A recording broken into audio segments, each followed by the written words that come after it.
There you go. All right.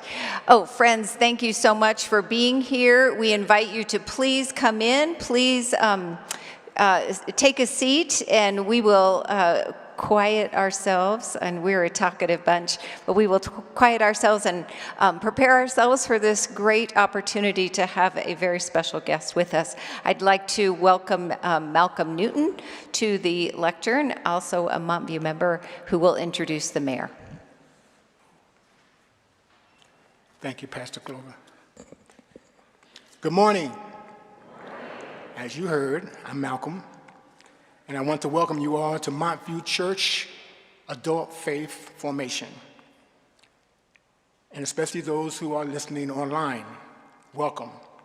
I have the privilege and the honor this morning of introducing a man that needs no introduction. I first met Mike when he was senator in the Park Hill area of the Holly, where my daughter Jessica was interning for him. Later, I came to know him as a man of integrity, a man of his word. So when he says he's never bought a plane ticket for $12,000, believe him. He's a man of his word. Not only that, he's a man of faith, a man of courage, and a man that I have come to respect, a man of action. Let us welcome Denver City's Mayor, Mike Johnston.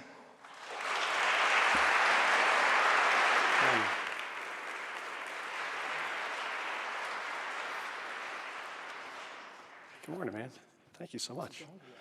Great to see you. Good morning. Great to see you all. Thank you so much for having me. I am delighted to be here and a little intimidated. I've always secretly wanted Clover to preach at Montview, but I think this is as close as I will get. I'm about 15 feet away, so I'll call that a victory.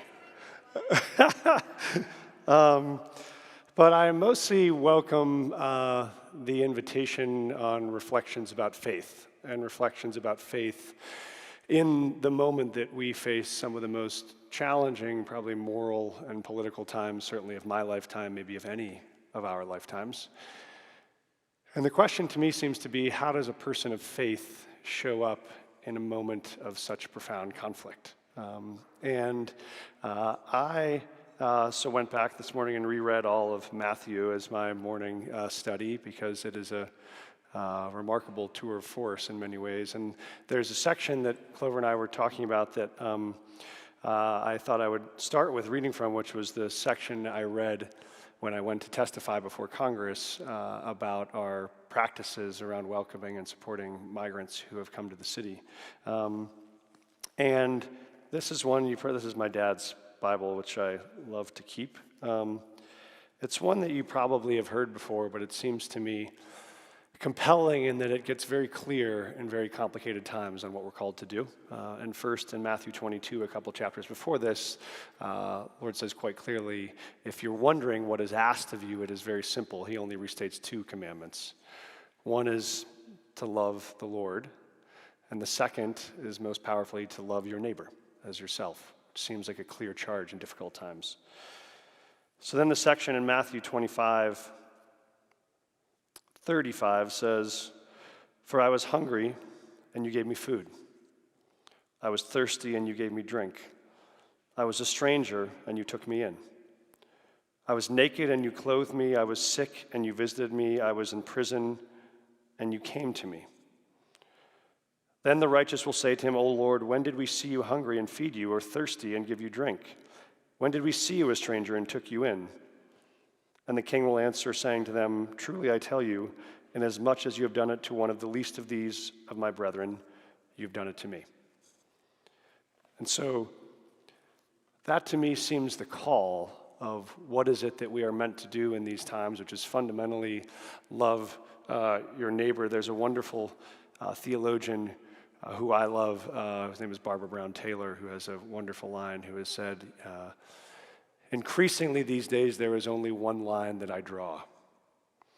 And that line I draw is that if my faith ever comes between me and my neighbor, I will choose my neighbor every single time. I think that matters not just for faith in this moment, that matters for if my party comes between me and my neighbor, if my ideology comes between me and my neighbor, if my nightly news cable channel comes between me and my neighbor, which will I choose? And the daring task is to say, I will ultimately always choose my neighbor. But I think the question we're posed with now is, how do you face the question of the choice between fighting and forgiveness? Because what we find is there is a will in all of us, and moments when the things you value the most are challenged, when do you choose to fight? And I'll give you one example of the story for me. I was with my daughter in Washington, D.C. a few weeks ago, and I've not shared this story publicly because I respect the mayor of Washington, D.C., but what I saw stunned me. We were there visiting colleges for my sons, and my daughter and I had just come from an afternoon at the Holocaust Museum, and we were taking a cab back to our hotel. And as we were taking that cab back, Ava says to me, "Oh my gosh, Dad, look out the window. What is that?" And sure enough, we look out the window, and there is a 38-year-old Latino man riding a bicycle doing a DoorDash delivery. And he has been stopped by 3 masked agents, ICE agents, without ID or any way to recognize them, and they are demanding his papers. So he's shuffling through the bag that carries the food he's delivering, trying to search for papers. And our Uber rounds the corner, and my daughter, being my daughter, says, "We have to go back. We have to get out and go back." And so we round the corner and ask the Uber to stop. By the time he stops, we get out and come back a block, walk to see what has happened. And in the minute it takes us to get out of the car and walk a block back, when we get there, the man is gone. And his bike is being loaded into a Washington, D.C. police vehicle. And behind them is now a black man stopped on a bike being asked for the same papers. And in the next 30 seconds, I watch that man show his papers. He leaves. I ask him, he says, "I'm an African immigrant. They asked for my papers. I happen to have them, so they let me go." And then I watched those 3 masked ICE agents walk away, get into a DC police vehicle with 2 Washington, D.C. police officers, uniformed and badged, and got in the car and drove on to the next spot. And Ava looked at me as if to say, like, how is this possible? How is it possible in the nation's capital, a mile away from the Holocaust Museum, can you simply grab someone off of the street, put them in a vehicle from an unarmed agent, and disappear them without public consequence? How is it possible that you could, in a city like Durango, stop a man who is taking 2 of his sons to work, arrest him for fear of a charge that he turns out not to be guilty of, is not even the person you were seeking, and yet you charge, detain him, and deport him anyways? It is entirely natural in those moments to say your instinct is to fight.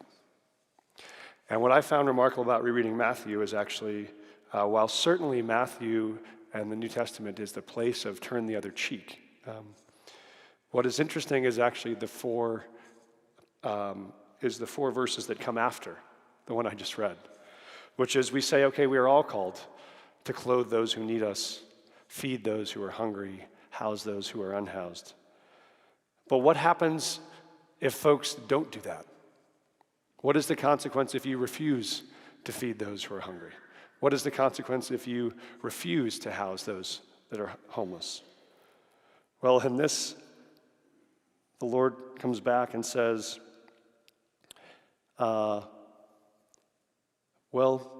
for I was hungry and you did not give me food. I was thirsty and you did not give me drink. I was a stranger and you did not take me in. I was naked and you did not clothe me. I was sick and in prison and you did not visit me. Truly I say to you, inasmuch as you did it to one of those least ones, you also did it unto me. And those shall go into everlasting torment and fire. There was actually a great deal of fight in that notion that while we expect all of us to serve those that need us, how do we stand up to those who don't? So I think it is fair to say that if you feel like you watch those stories on TV and feel moved to fight, that is actually a very human, I would say a very Christian instinct. But the question is, how do we show up in those moments and what do we do? And my belief back to the Barbara Brown Taylor is ultimately what happens in the moments is you see more and more space being created between you and your neighbor. And what that neighbor ceases to become is a neighbor and starts to become a party, an ideology, a faith. And the challenge is to close that distance. The challenge is how do you find a way to get back into fellowship with folks where that place is broken? And I'll share this story as an example. There was a very loud critic of mine who lived on the Eastern Plains. He was a very strong conservative and had said lots of very, very difficult and hateful things about me. And so I thought, okay, well, I ought to go sit with this gentleman. So I asked him if I could come out to his farm and visit him. And I did, and I drove out there, and he put me in a harvesting combine, and we got in this harvesting combine and spent about an hour harvesting wheat in his combine. And we spent the first 15 or 20 minutes with him telling me all the things that he was angry about, including my stances on choice and my stances on guns and my stances on immigration, and those continued and continued and continued. And then I started asking him about him and his family and his values and his faith. We talked a bit about faith. I told him where I live, and he said, oh, that's not, I know that section of Denver. I said, why is that? He said, well, when I was a kid, every year, from when I was probably 5 to when I was 20, my dad every fall would put me in a truck, and we would drive to downtown Denver, to the Golden Triangle, which is right where, as you know, St. Francis Center is. Most of our homeless shelters are located right on that block. It's traditionally been one of the most dangerous places in the city. And he said, my dad, when I'd drive down there, we would pull up the truck on the side, and he would get out, and he would invite 5 or 10 or 15 men who were on the street, struggling, homeless, unhoused, addicted, to get in the truck. And he would drive them all the way back to our farm, and he would house them all in the barn that we had built that had a full set of bunk beds, and he would invite them to stay for the season. He would feed them, he would clothe them, he would help support them to try to get back on their feet. In that moment I thought, wow, there are many beliefs of ours that we have convinced ourselves we're on the opposite sides of. And the fundamental of question, if someone is hungry, will you feed them? If someone is naked, will you clothe them? If someone is suffering, will you shelter them? He was actually deeply committed to that. It doesn't mean we agree to let go of the things that we disagree on, but it means we agree to recommit to the things that we know are what bind us to the call that we are to love the Lord and to love our neighbor. And so I think that is where, in this moment, the question is about how do we seek forgiveness, not by conceding the fight. How do we seek forgiveness by both being firm and clear about what we believe, and then being relentless and reconnecting to the people who don't agree with us? That is fundamentally the challenge that we're facing. And I will tell you, and Clover and I were talking about this, when for me, I think about what is hardest about this work right now, it is not fighting the folks who feel so obviously at odds against you. It is not a hard day for me when Donald Trump threatens to put me in jail or Tom Homan says that he thinks that I'm a disgrace to the city. Those are not hard days. The hard days are when your cousin on Instagram posts that you've destroyed the city by letting all the illegals come in. Right? The hard day is when folks who you work with and love and support every day attend or host an event at which someone calls for your assassination and they do nothing. Those are the hard days, right? Because hurt is the dark underside of love. Right? You only have the capacity to be hurt by those that you love. And you have the capacity to be hurt the most deeply by the ones that you love the most deeply.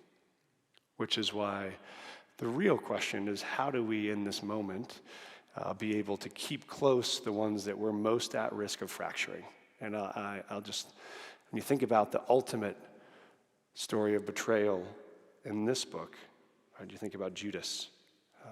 And for many great leaders and movements, it is not the folks farthest from you, but the folks closest to you, who ultimately are the ones that can betray you the most profoundly, right? That's true for Malcolm X, it was true for Dr. King at the end, it was true for certainly.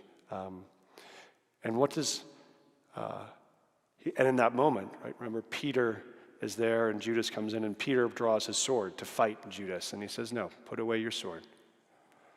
Those who live by the sword die by the sword. And he allows what has happened to happen, but it is not without consequence, right? It is not without a need for accountability, but it is with a belief that ultimately there is a path to forgiveness through focusing on what is at stake. Because I think in these moments, what is easy to happen when someone comes after you, when your cousin posts that about you, when folks that you believe attack you, the great risk you make is to make it about you, is to make it about your opinion of me or your belief in me. Because the clearer purpose here is for Jesus, it was not about him. It was about the mission that was bigger than him. When you're in service of that mission, what matters is not your personal feelings. What matters are not your personal friendships. What matters is your ability to live out the word and love people even when they don't always love you back. And so what I find remarkable is, how does Jesus repair that breach? Well, they're two very different stories, Judas and Peter, right? Peter denies him 3 times. Judas is, of course, so overwhelmed by the violation, Judas gives back all the silver he receives, and Judas hangs himself, right? And the Lord said there will be massive consequences, and he knew that there was the power for ultimate judgment. That turns out to be true. But the more compelling one for me is the Peter story. Because Peter, after he denies Jesus 3 times and then goes to make atonement, and he says to the Lord, first the Lord confronts him. It is naive to move beyond these conflicts by assuming they don't exist. We have to name them. We have to have reasonable, thoughtful conversations about them. And then if you confront them and someone repents, there is the capacity for forgiveness. But what's so powerful is what Jesus says in the moment he forgives Peter. He doesn't say, worship me. He doesn't say, make sure you never do it again. The answer, he says, is, go feed my sheep. If you ultimately believe still in the work, then go back to the work. And the way that you atone is by actually proving that you will be the one to pick up 10 people in your truck out of downtown and go and serve them. That you will be the one to show up for folks who don't have food and feed them, to show up for folks who don't have shelter and shelter them. That it both requires a forgiveness, but that forgiveness is about not coming back to my feelings are whole and I feel good again, but that we have reunited around a purpose that's bigger than us. To me, that is the ultimate question, and I think that is the ultimate challenge we face right now. So I thought I would close with reading something I wrote almost 8 years ago now. I was in the midst of the first Trump administration, and it felt then like there were very serious moral challenges we were facing, and I wasn't sure how we would find our way out of those, and it feels to me even more relevant today. So let me read this to you, and then I will happy to open for questions. And I think the question here was, what is the line between fighting and forgiveness? What is the line between building bridges and building walls? Let me take you back to the way it felt after the election initially, and maybe the way it feels today. America suddenly felt more hostile, more hateful, more divided. Not just because of who won, but because of how they won, and suddenly our neighbors felt more like strangers. For many of us, the days and months have felt like an unraveling of what we believe America to be. Inclusive, forgiving, optimistic. And from that unraveling, we sought shelter in different places. In the face of fear, we felt 2 impulses: retreat or attack. Some of us retreated to our family or our churches or our neighbors or our work. We gave up on politics in the public square. We conceded to feeling less proud of who we are and what we stand for. We gave in to being more guarded with others, not wanting to fight publicly or feel publicly. Some of us went on the attack. When we felt suddenly unseen and unsafe, we fought back. And we fought back for those we love who felt forgotten. We saw in every stranger a potential enemy. We doubted the goodness of our neighbors, and we gave up on the idea of a nation indivisible. In those moments of fear and division, the scavengers come in to prey on us. The hyenas who lack the strength or courage to confront a healthy pack of lions, but will wait to overwhelm a lonely, weakened one.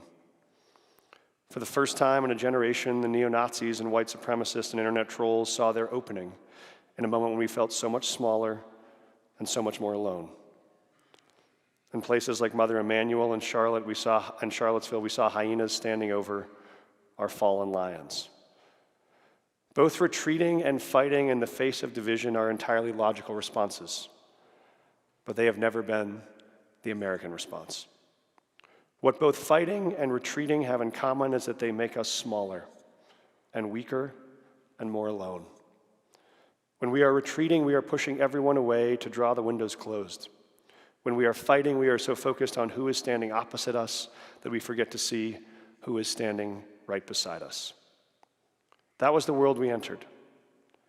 And we believed that the best of the American tradition is a different response, a response that makes people bigger, not smaller. When I would get angry as a kid and I would start swinging, I remember my brother Johnny would do the strangest thing. He would hug me closer, knowing that my anger was just hurt in disguise. When you are in a fight, opening your arms wide seems like a bad idea. Our instinct is to pull our fists up to fight or pull our arms closed to retreat.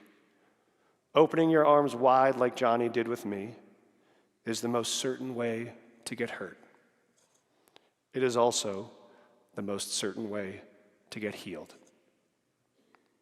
It may not feel like a logical response if the person you're fighting is a stranger, but if the person you're fighting is your brother, it is always the most obvious choice of all. Across history, America's best advocates have shared the same belief, that democracy is an illogical act of unconditional love. From Lincoln's call to bind up the nation's wounds to King's claim that hate cannot drive out hate, only love can do that. Our instinct as people is to preserve love for those closest to us and reserve suspicion for everyone else.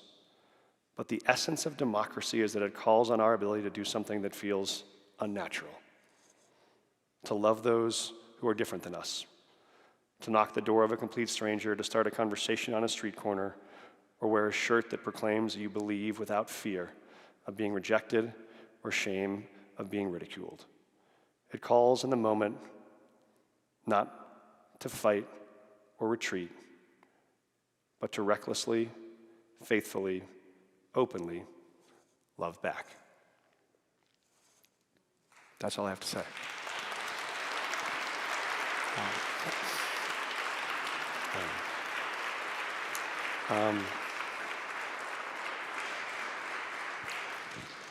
So, thank you. Thank you, course. Mayor. We are going to open up for questions.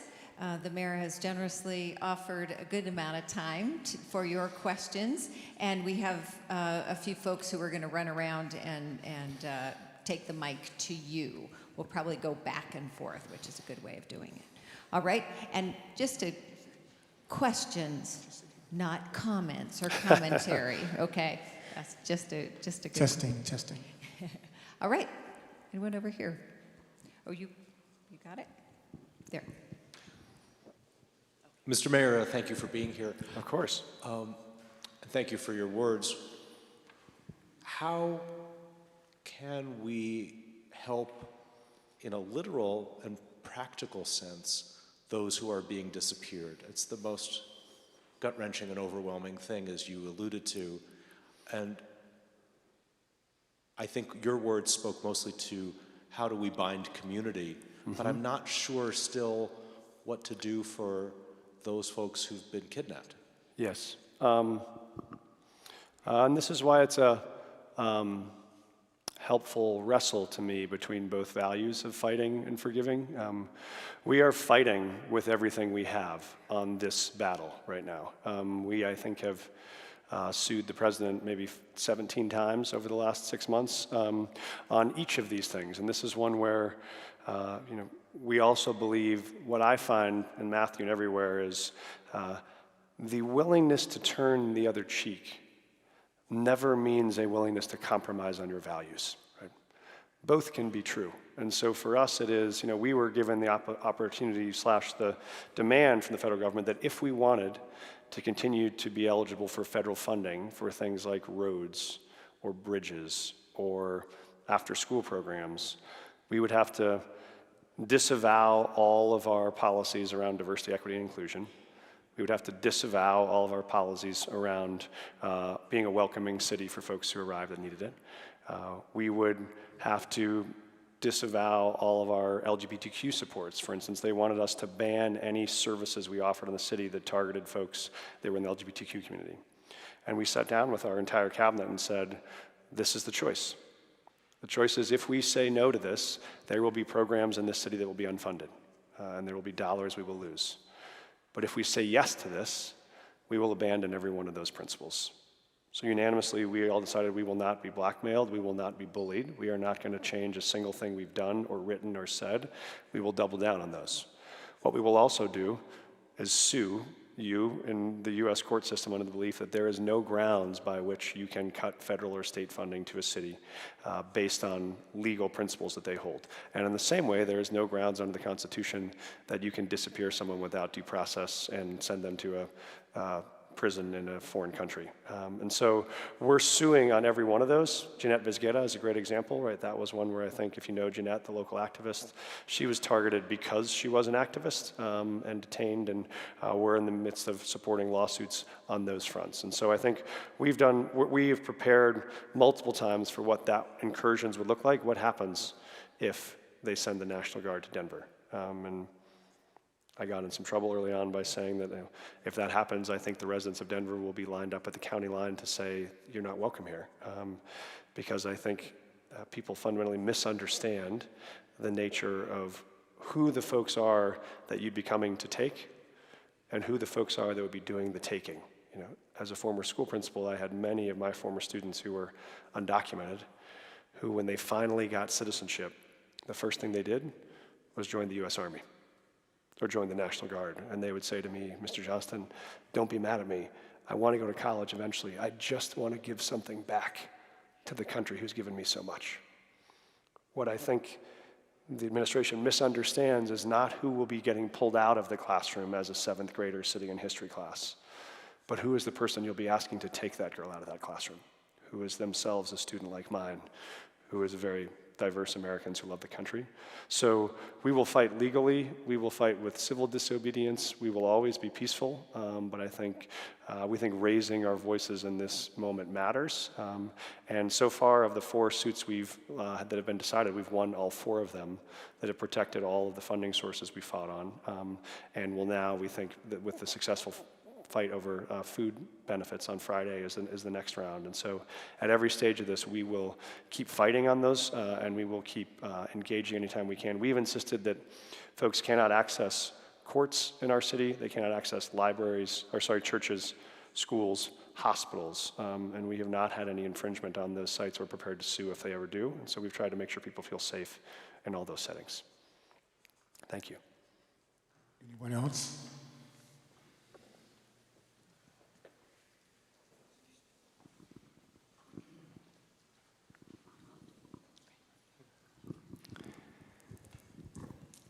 Good morning, Mayor Mike. Good to see you. How are you? Good, thank you. Good. I brought with me, it's kind of a comment, but with a question, a declaration of faith by people in support of immigrants. 150 of you signed this declaration, and churches and faith-based entities all over the city also signed this.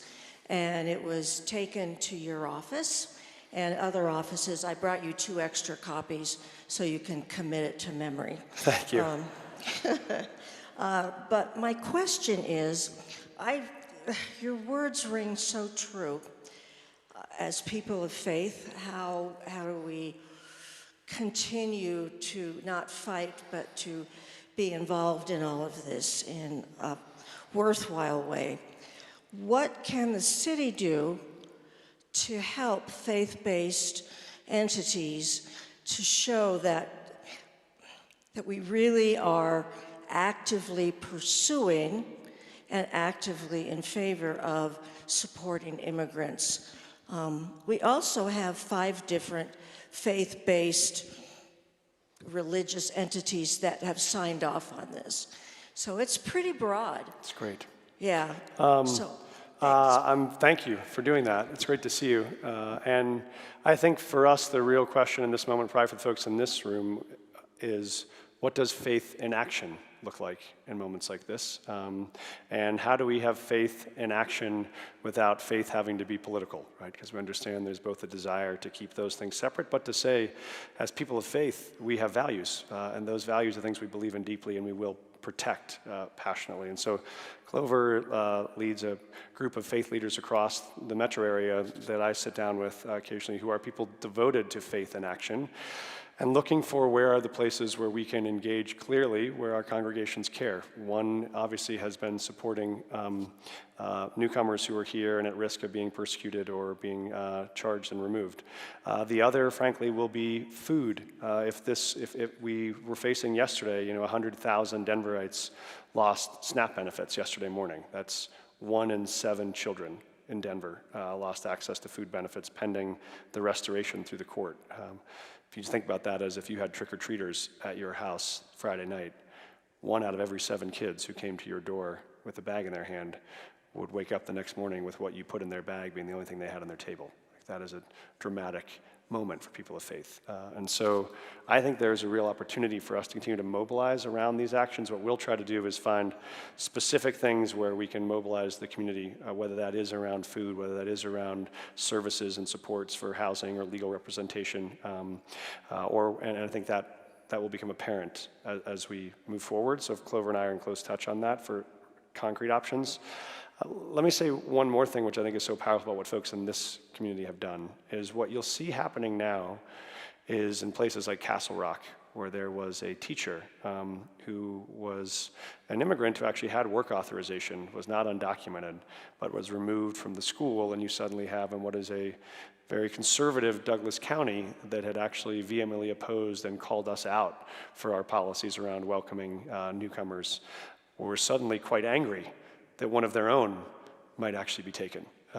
And so the powerful lesson I have of why the closer we get to each other, the easier it is to solve the problems, are that when I first was a school principal, I ran for the state senate because I had about half of my kids were undocumented, and they got into college and then could not go because they had to pay out-of-state tuition. That was the law that both Democrats and Republicans had voted to uphold. And when I went there, I found out that for 12 years, that bill had been brought, and 12 years it had failed every time. And in 12 years, there had never been a single Republican who'd voted for the bill. And I thought about all the family I have who are Republicans and thought, I actually think there are plenty of folks who see this the way that I do. So I went and traveled the state and found a Republican state senator out in the Eastern Plains, and I was visiting with him. And I coached flag football at the time, as Anita, my mother-in-law, knows, who's here. We spent a lot of great Sundays playing flag football. And this senator coached Little League Baseball. So we started talking about Little League Baseball and football, and I said, wait a sec. So you coach Little League Baseball in a tiny farming and ranching community on the Eastern Plains of Colorado. I said, I will bet you anything you have kids on your team who are undocumented, who work in the farming and ranching community we live in. He said, no, I know everybody on my team. I said, well, the bill's going to be up next week. The one thing I ask you is just talk to the kids on your baseball team. And you do whatever your conscience tells you.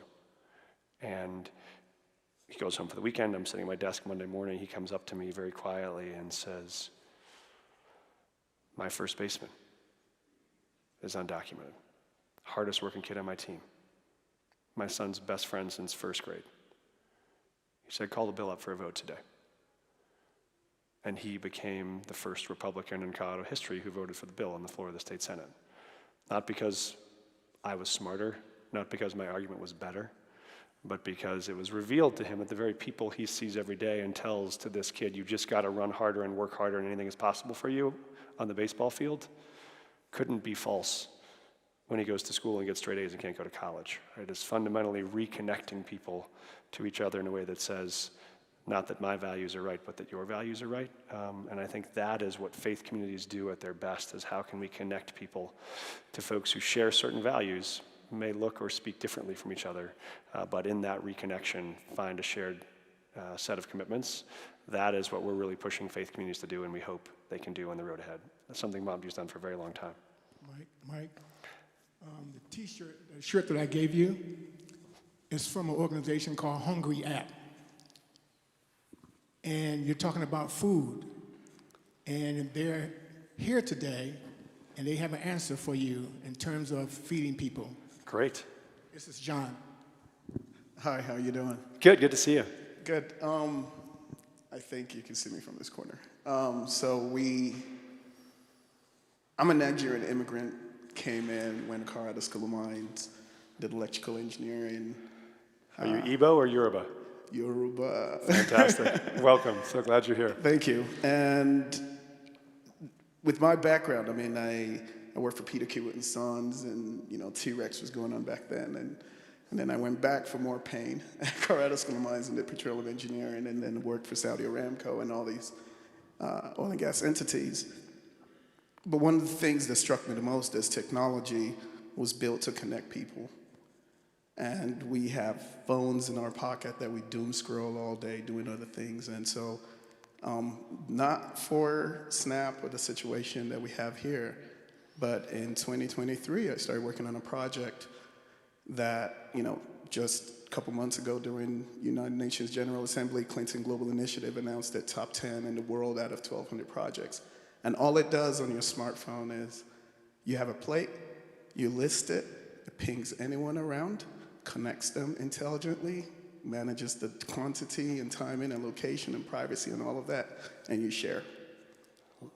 Cities in California are calling up and saying, Cal Recycle contacted and said this is the answer. And we've got universities and presidents and all of that, and I thought in my own backyard, I can't connect with the right people to just make sure this is something everyone can use every day. Well, I'm so glad we met. Let's talk right after this. I'll be right here. Awesome. And so it's important to just remember that, just like you said, to love your neighbor over an item that we all consume every day. It breaks down a lot of barriers in those conversations. I've had people, strangers, pick up stuff from me and say, I just started a new job, I don't get paid till Friday. It's really that simple. And so I just encourage you guys to take a look at it and check it out. Well, thank you for what you're doing. Really excited to learn more. Hello. Thank you for being here, and thank you for all course. your work. I wanted to circle back on kind of the first question, which someone answered in the second, which are tangible ways that we can help in all the fights. I feel like so much weight, like you answered the question with, here are all the things I'm doing, the city's doing, and I felt like this is something that we need to share the weight of. So I think both for this congregation, but for the city at large, there's so many of us who are unsure what to do that is helpful. And so I think things that, if you feel like you can direct us in terms of helpful ways to be part of, I don't know if it's, donating to legal causes for immigrants or, providing food or whatever, but I just feel like we want to share the load with you. Yeah. Thank you so much for saying that. And that is exactly how it should work. Just to be most helpful, are you talking specifically about the cause of newcomers in the city and the challenges they're facing? Great. I think because the ways we can help are slightly different based on the issues we're solving, but on this one, I think there are three really concrete needs folks have. The first is shelter and housing, and so it's both helping connect people to housing and help provide resources for housing.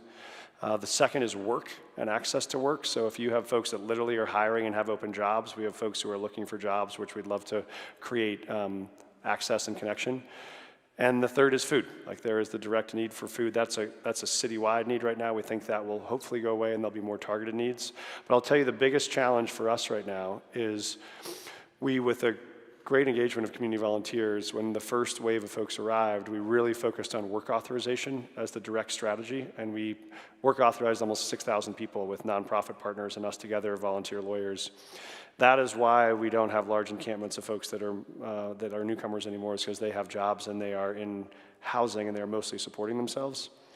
The challenge is, as this administration denies any extensions of those work authorizations or repeals some of them, like the protective status for people that came in through Customs and Border Protection or people that came in through temporary protective status, the risk is those folks could lose the jobs that they have. The last one I will say that is a real challenge for us, and actually this is one where I would invite you to be co-architects of the solution because we don't have it yet, is we do have a small but persistent number of families who came, most of whom are single parents, and most of whom are single parents who don't have the capacity to work, either through serious mental health or physical health conditions that make it difficult. And so in a country where they will never be eligible for public benefits under the current law, they are our hardest population to serve right now. So we're trying to figure out how, and most of them live in one of our transitional housing sites, the family shelter that's down off Hamden and Tamarack. And so that's a place where if we have, if there is a way in which this community wants to think about how do we engage in those folks who currently don't have a clear path to support themselves and don't have a clear path to the types of benefits that you would have if you were someone with that need as a citizen, that is our biggest challenge. And I will tell you, it is a challenge that is impacting the broader family homelessness challenge in the city, because normally our family transitional housing shelter is the most successful site we have in terms of placement into permanent housing. Because you think about, for all the single moms in the room, they are the most determined, dedicated, get stuff done folks they are. So people come in, we get them housing, 4 weeks later they got a job, they're out and on their own. This population that cannot get that both means they're stuck. It also means the throughput to get more and more families off the street and into that site is also slowing down. Because if we have a group of families that never move, it takes up a bunch of sites that we would use for other families that do need to move in and through. So that's one I would give to your creative thinking to say we would love your help on that, and I don't have the answer. Pastor, we have one more question over here. Because our time is short, the choir has to go and rehearse, and we don't want you to think that people are leaving, but the choir has to leave. But we do have a question over here. Hey, Hi, Jeff. Mr. Mayor. Thank you first for sharing your passion, your compassion, your conviction. More so, thank you for bringing that into the public space as a public leader all these years. That's a great model, and we appreciate that. Thank you. My question for you has to do with this: when we blend our passion, our faith, and governance and democracy together, it gets messy. And I think one of those messy things is this attempt to kind of co-govern with you. And I think there's a breach starting to develop in Denver of people questioning a bit how to co-govern with you and feeling more increasingly left out, actually. Wondering if your administration is starting to do things without public input. And how do we deal with that breach, whether it's showing up in how we deal with surveillance cameras, how we deal with other contracting work, how you work with council as your partners and with community organizing and individuals as your partners to make sure we don't increase that breach, but instead we make sure we build a good co-governance model together. Yeah, helpful, thank you. I think the key is that there is we are committed to saying we have 3 values in the city that we hold for all of our 15,000 employees: listen, dare, and deliver. The idea is every process starts with listening. So we should first start by hearing out what do our residents think, what do our council members think, what do our business leaders think, what do nonprofits think, what are the things they're excited about and worried about. And how do you do that with a combination of folks with very different opinions, right? Which means listening is never going to mean that every single person we listen to will always get the exact outcome they want, because that is not possible in a democracy. But it does mean starting with and returning with listening. Even council members, for example, when we've had disagreements the last 2 weeks, I had a question like, okay, what do I do now with this? And there was a former mayor who I talked to who said, whenever a council member voted against me, I would just refuse to pave the roads in their city for the next 6 months. It's like, okay, that is a strategy. That is not my strategy. My strategy has been to go back and break bread with each of those council members. It's let's spend a time to sit down, not in my office, not in yours, at a restaurant in your district, and have a conversation for an hour as humans about what's most important to you, what's most important to me, how do we find the path forward. And so I find when those tensions get strained, the most important thing is to talk to each other again, not to talk about each other. right? Because that is actually the way things get most hostile and impersonal. I find face-to-face, I actually feel like it's quite easy for us to say, here are the things we agree on, here's the things we disagree on. And I, as a leader, there is a difference between problems and dilemmas. A problem is, there is an unpaved road, can you pave it? That is fixable. Dilemmas are when you have an issue with competing values on both sides. And you cannot choose one value or the other. You can't solve a dilemma, you can only manage it. And so surveillance is one. You have privacy on one side, and you have safety on the other side. You cannot say no to either of those two values. You have to find a way to manage the balance of those and say what both protects people's privacy and protects people's safety, and what is the path for us to decide among that information and make the best decision, and then continue to get feedback on what will improve it and make it better. And so I think I'm always open and will stay open to receiving feedback on how to make things better.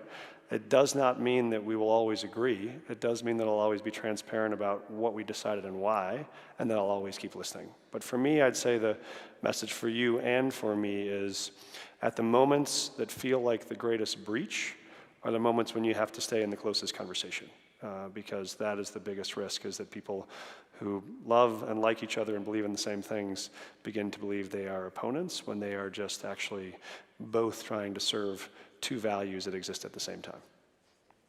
Thank you. Thank you all for having me. Such a pleasure.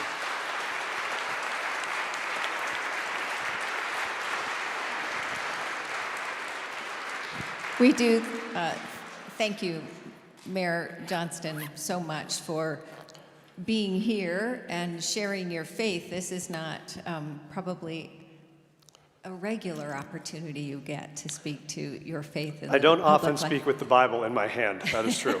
That's not a normal speaking engagement for me. Most of us don't, but we are so grateful that you are here. Thank you so much. Thank you for doing that. Can I give you a hug?